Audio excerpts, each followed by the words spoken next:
Bismillahirrahmanirrahim. Assalamualaikum warahmatullahi wabarakatuh. Selamat pagi, salam sejahtera semuanya. Alhamdulillahirabbil alamin, wassalatu wassalamu ala asrofil anbiya'i wal mursalin wa ala alihi washabihi ajmain. Kita panjatkan puja dan puji syukur kehadirat Allah Subhanahu wa taala yang telah memberikan kita nikmat, karunia dan hidayahnya sehingga kita sampai dengan saat ini berada dalam kondisi yang sehat walafiat, tak kurang suatu apapun. Pada saat ini dalam rangka proses sertifikasi dosen tahun 2025, saya akan menyampaikan PDD UKT PT, yaitu pernyataan diri dosen dalam unjuk kerja Tridharma Perguruan Tinggi, khususnya dalam bidang pengajaran. Saya Ahmad Akhfas, dosen program studi Teknik Elektro, Fakultas Sains dan Teknologi Universitas Muhammadiyah Sidoarjo.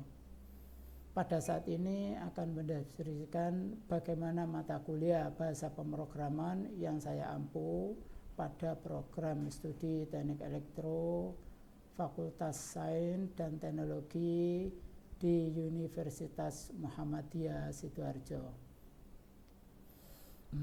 Mata kuliah bahasa pemrograman adalah mata kuliah wajib yang harus ditempuh oleh seluruh mahasiswa program studi Teknik Elektro yang ada di Universitas Muhammadiyah Sidoarjo. Mata kuliah bahasa pemrograman ini tidak mempunyai prasyarat untuk menempuhnya. Dan mata kuliah ini diberikan pada semester 4. Untuk capaian pembelajaran dari mata kuliah bahasa pemrograman ini adalah agar supaya mahasiswa mampu menyelesaikan dan mengevaluasi tugas di bidang teknik elektro dengan penuh tanggung jawab. Kemudian mampu menganalisis dan menyelesaikan permasalahan dengan metode eksperimen di bidang teknik elektro. Dan berikutnya mampu untuk bekerja secara profesional dengan mematuhi etika profesi dalam menyelesaikan permasalahan teknik. Dari ketiga CPL ini di-breakdown ke CPMK yang terdiri dari 3 CPMK sebagai berikut.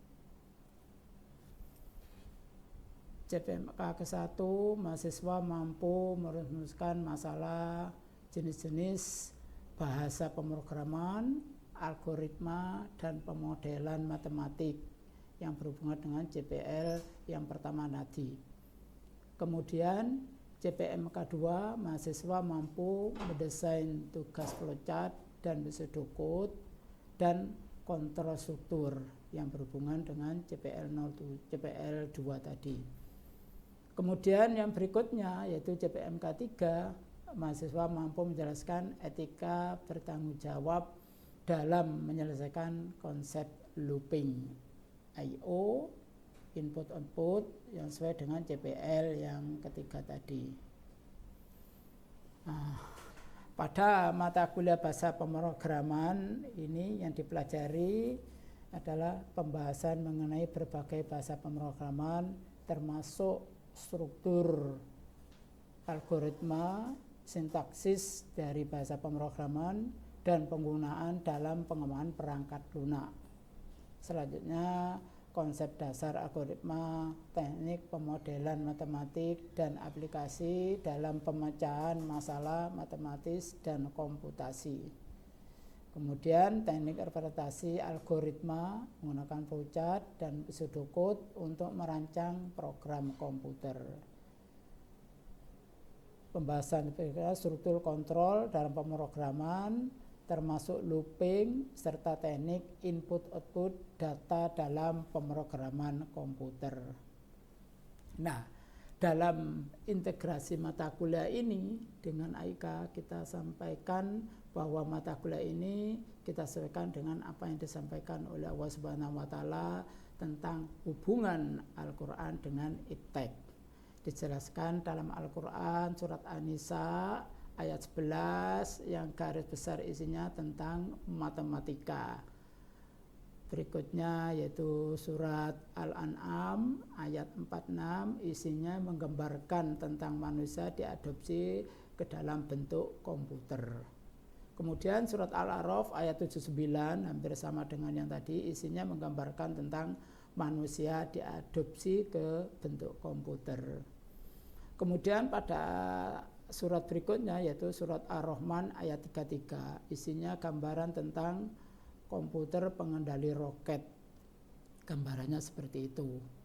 Kemudian dilanjutkan pada surat Al-Fil ayat 34 yang isinya adalah menggambarkan tentang burung yang diadopsi ke bentuk pesawat terbang, di mana pesawat terbang itu membutuhkan program komputer.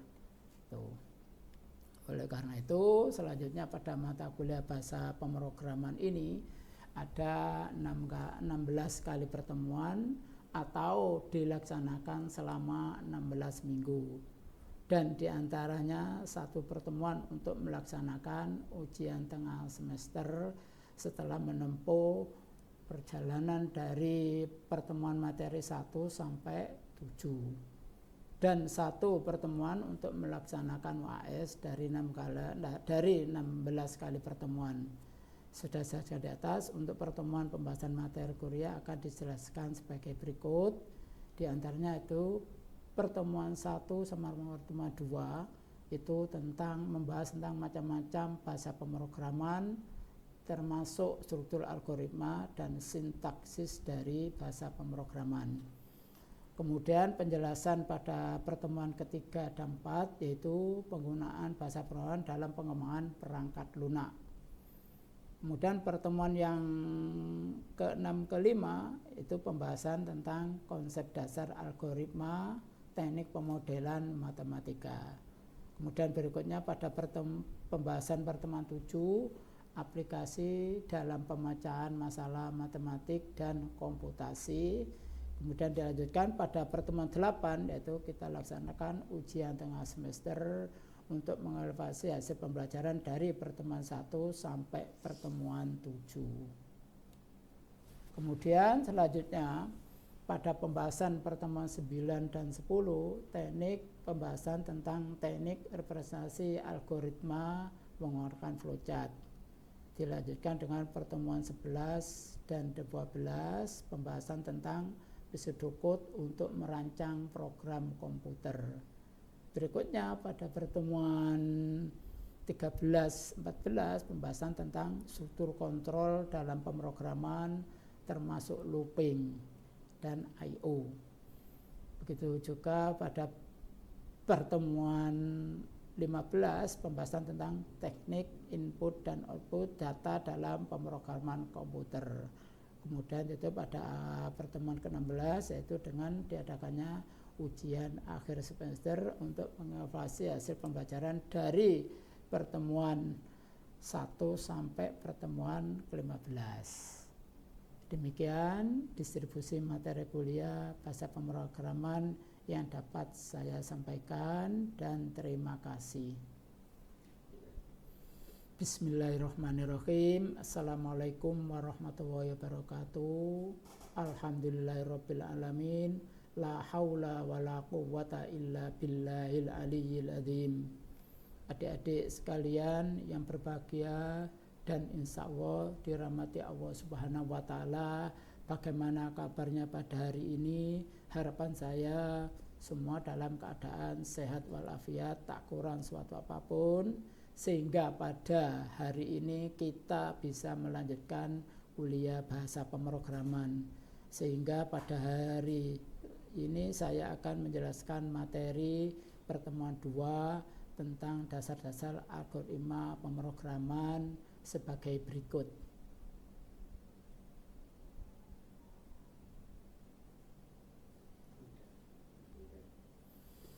Demikian penjelasan materi mata kuliah bahasa pemrograman yang dapat saya sampaikan dan terima kasih. Marilah pertemuan ini kita akhiri dengan memanjatkan doa kafaratul majelis. Semoga ilmu yang adik-adik dapatkan bermanfaat di dunia wal akhirah, baik di dunia maupun di akhirat. Bismillahirrahmanirrahim. Assalamualaikum warahmatullahi wabarakatuh. Alhamdulillahirabbil alamin. La haula wala quwwata illa billahil aliyyil azim. Adik-adik sekalian yang berbahagia dan insya Allah dirahmati Allah Subhanahu wa Ta'ala, bagaimana kabarnya pada hari ini? Harapan saya semua dalam keadaan sehat walafiat, tak kurang suatu apapun, sehingga pada hari ini kita bisa melanjutkan kuliah bahasa pemrograman. Dan pada hari ini saya akan menjelaskan materi kuliah pertemuan 2 dasar-dasar algoritma pemrograman sebagai berikut. Alhamdulillah, tentang materi pertemuan 2 dari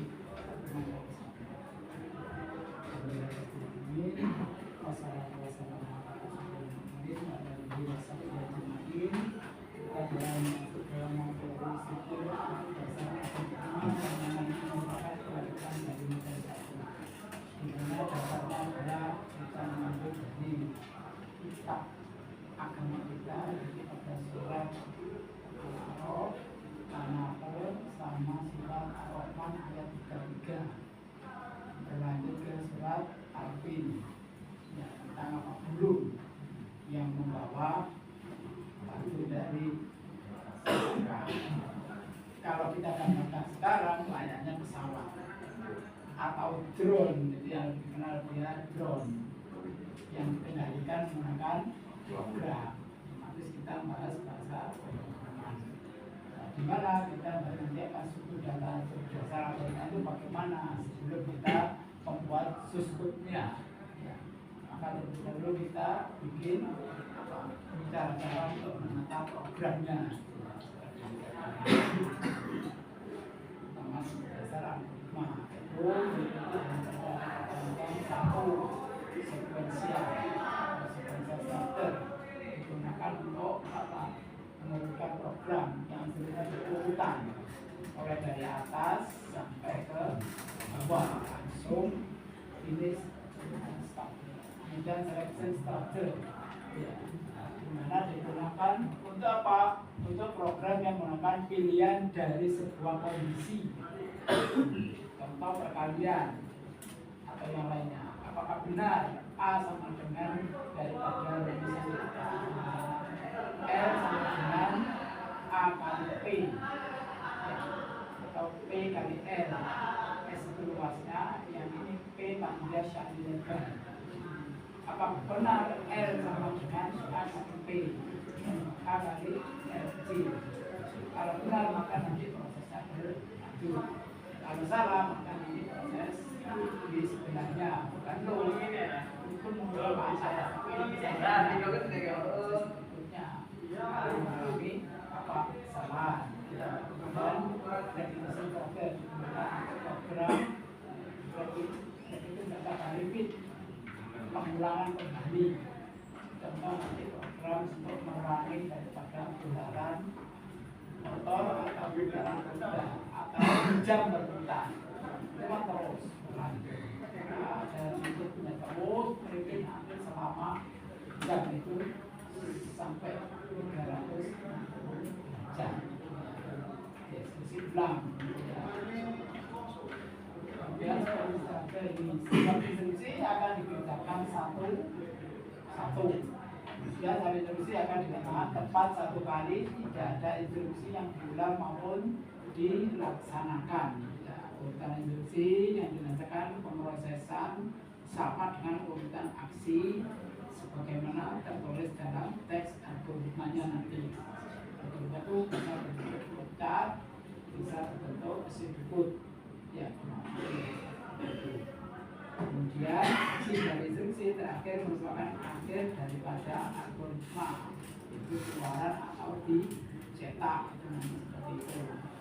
Bila urutan instruksi algoritma berturut-turut dilambangkan dengan A1, A2 sampai dengan A5, Maka peralatan berikut adalah sebagai berikut. Ini contoh urutannya. Ini A1, A2, A3, A4 selesai. Contoh di sini A sama dengan 10, B sama dengan A sama dengan 2 kali A, berarti outputnya B. Kalau yang ini A10, A sama dengan 2 kali A, B sama dengan A, maka outputnya B. Kalau ini outputnya nanti A, keluaran 20, kalau ini keluaran 10. B. Dalam bentuk perkataan nanti akan berurutan dengan saya kalau gambar tapi penjelasan di atas. Contoh algoritma, panjang, masukkan lebar, hitung luas, ya. Kemudian tulis luasnya. Ini tulis antara masukan dengan keluaran itu adalah lapangnya sama. Ya, prosesnya ada kotak. Tapi kalau ada repetition maka sini muncul namanya apa? Jajaran nambah pacik atau jajaran pinggang. Berarti kan belah ketupat bulan, maka selesai sama mulai sama sini. Ini keluaran cetak atau tulis di printout ditampilkan di LCD dalam komputer atau kalau dalam Arduino ditampilkan pada LCD-nya sama seperti ini. Kemudian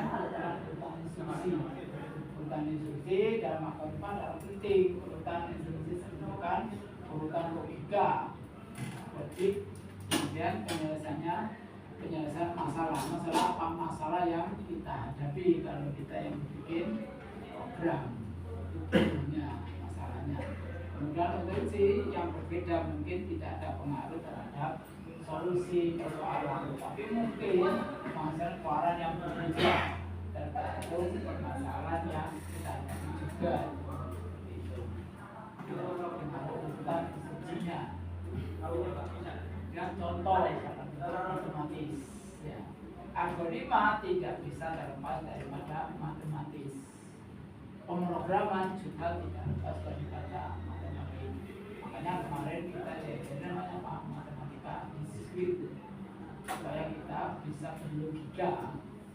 Ada yang kemarin sulit untuk mencari jalan terpendek. Apa yang kemarin?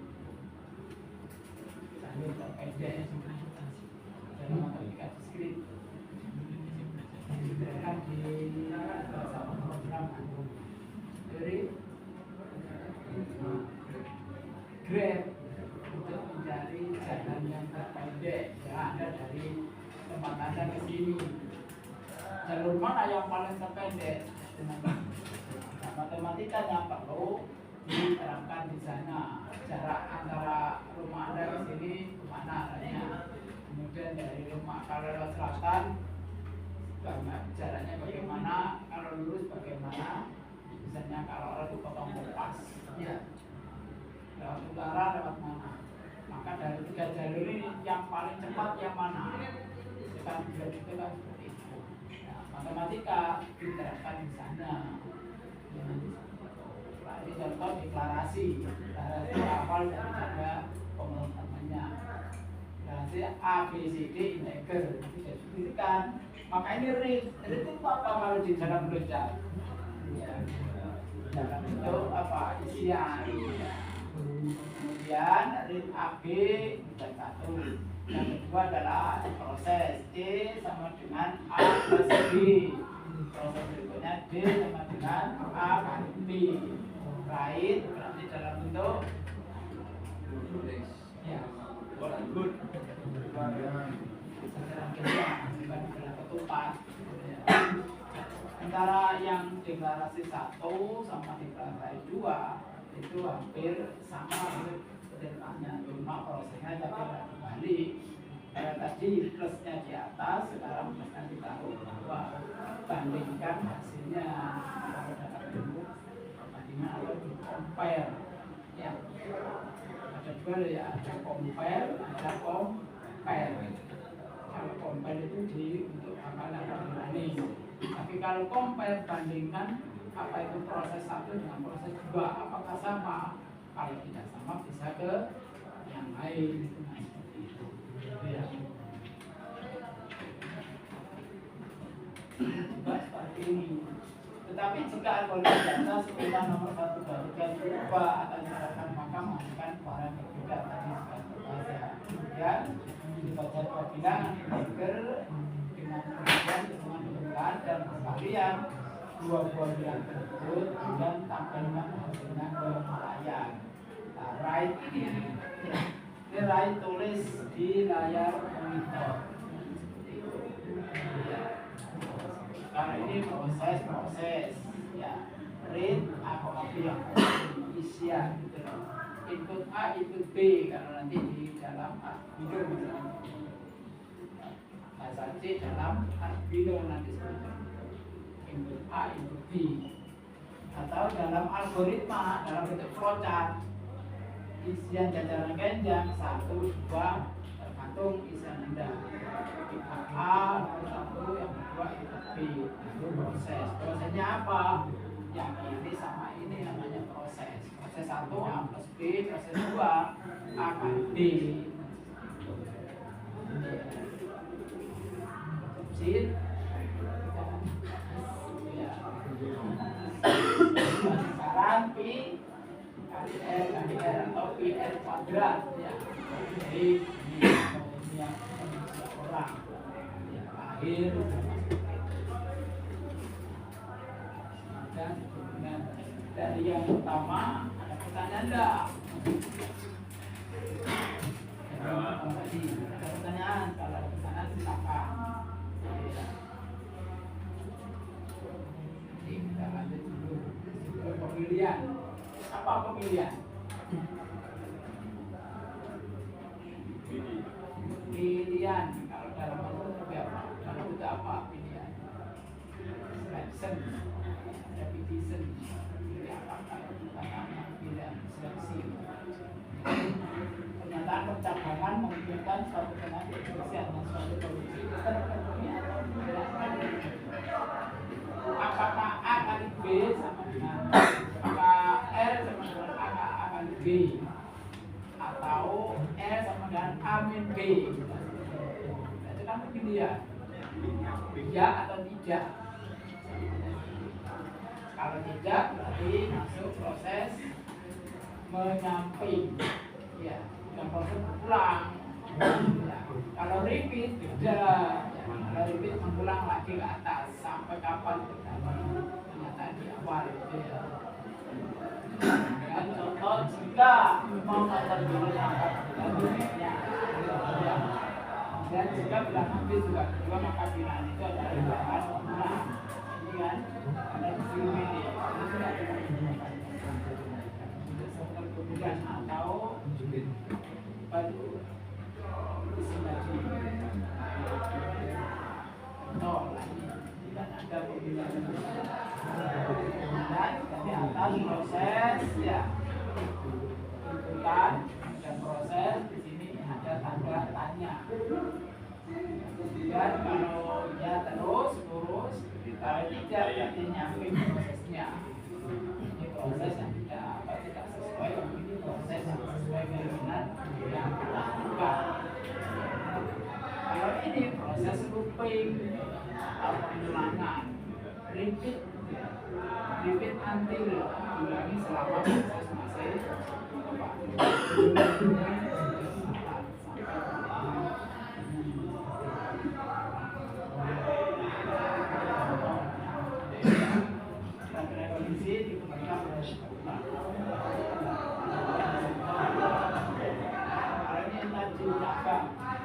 apakah proses ini dari start satu dipertanyakan apakah proses itu sudah berhasil, lanjut ke proses kalau tidak maka nanti proses setelah nanti muncul proses dua. Kalau proses dua mereka proses cepat karena sudah hasil dalam. Nah ini nanti biasanya kalau ada masuk semester 6, 8 bikin proposal, Anda harus bikin flowchart jalannya program. Karena di sana nanti Anda akan bertemu dalam hal membuat penelitian.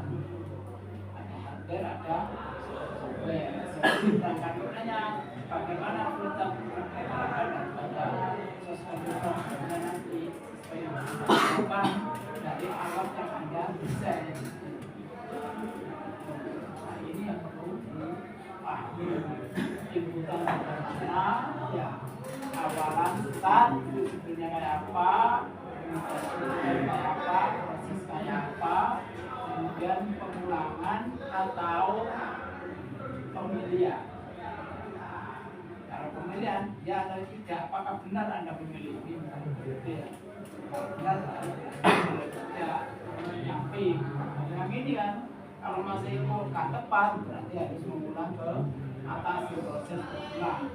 Maka ditulis proses berulang atau looping sampai finish.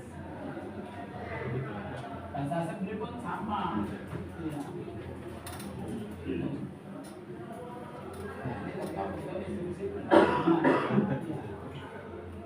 Kondisi true atau false. Jadi pernyataan 2, pernyataan 1, pernyataan dari N terakhir. If jika kondisinya apa, prosesnya jika ini sudah proses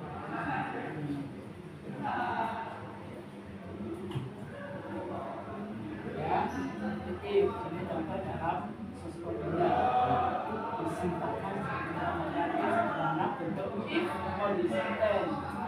Jika ini stand maka pertanyaan if, pernyataan if dengan salah tunggal fungsi untuk memeriksa sebuah kondisi saja. Contoh if kemudian komentar coba ten, maka di sana output adalah Anda masukkan kata yang benar. Maksudnya apa?